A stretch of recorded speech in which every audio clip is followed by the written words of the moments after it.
Okay, this is the Unit 4B solving level 3A. So in the first part here, we're just solving each equation by taking the square root. So if I have k squared equals 16, I'm going to take the square root of k squared so that the square is canceled and I'm just left with k.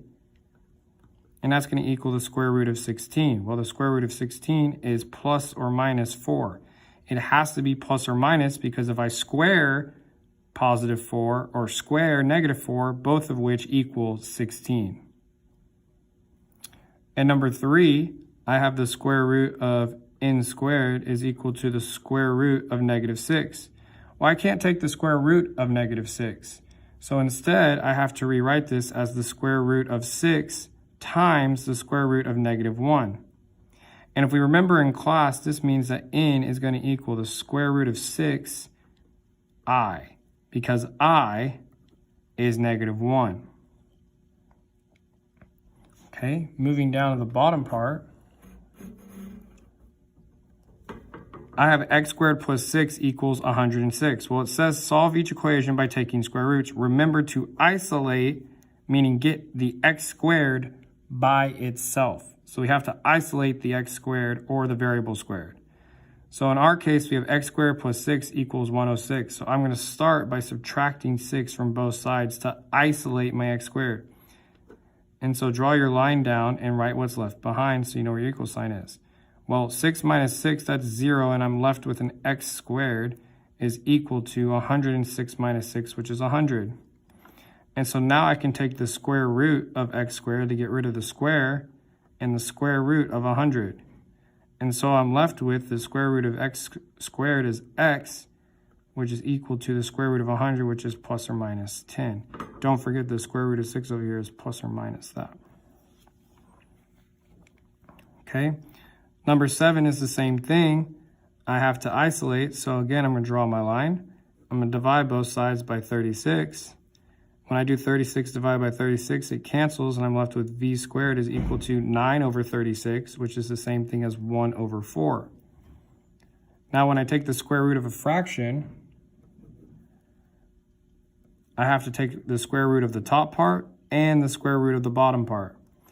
So the square root of the top part, the square root of 1 is 1, divided by the square root of the bottom part, which is 4, would be 2. Remember, it's plus or minus. Because if I square 1/2, both positive and negative, I will get positive 1/4. And 1/4 times 36 is 9. And the last one that we're going to do is number 9. In number 9, I have 64b squared minus 7. So at first, I have to add 7 to both sides. We'll do one more after this. Draw your line. 7 minus 7, that goes away. 57 plus 7, 64. And I have 64b squared left. Divide both sides by 64. The 64 is canceled, meaning I'm left with b squared, and 64 divided by 64 is equal to 1. Well, now I take the square root of both sides, so this is going to become the square root of b squared is equal to the square root of 1. And so b is going to equal plus or minus 1. Number 11, I have 4k squared minus 4 is equal to 96. Well, once again, I have to add 4 to both sides. And I have 4k squared because these cancel. Draw your line. 4k squared is equal to 100. Divide both sides by 4. The 4's go away. And I'm left with k squared is equal to 25. We'll take the square root of k. And that's going to be k squared and the square root of 25. And I'm left with k is equal to plus or minus 5. So as you see, you can kind of get the concept as we go through this, we keep getting, let's do number 13. If I subtract, so once again, I have to get x isolated. So if I subtract 10 from both sides, I'm left with 4x squared because those cancel. 8 minus 10 is negative 2. And if I divide both sides by 4, the 4's go away or cancel, and I get x squared is equal to negative 1/2 or 2/4, as we see. And so again, I have to take the square root of both. So this is going to end up being the square root of x squared is equal to the square root of negative 1 over the square root of 2.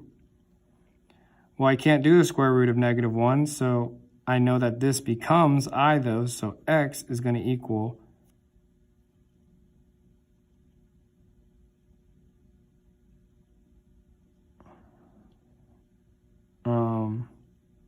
x is going to equal the I divided by the square root of 2. Actually, let's do this. Instead of making this 1/2, we'll keep it simple and we'll have negative 2/4, negative 2/4. And so the square root of negative 2 is actually going to become the square root of 2 times the square root of negative 1 all over the square root of 4, which is 2.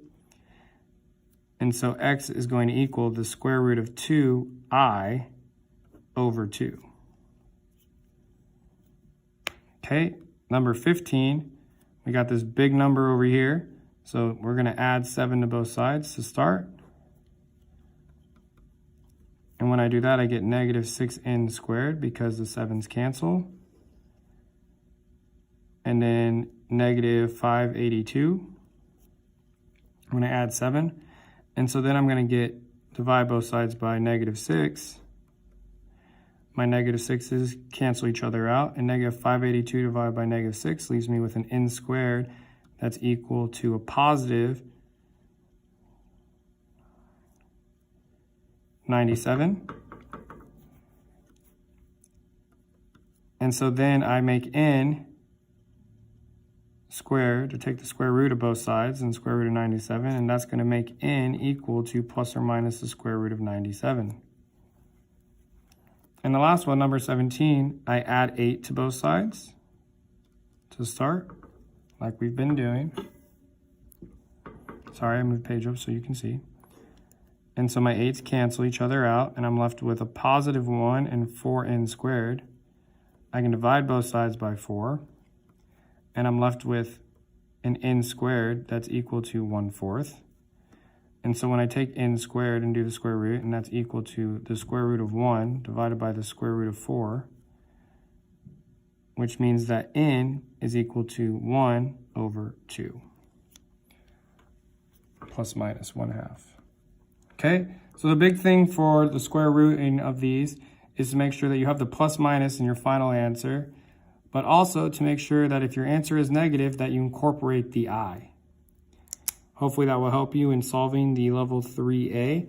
If you have more questions, there are this video to help. Okay, feel free to Google anything in order to clarify.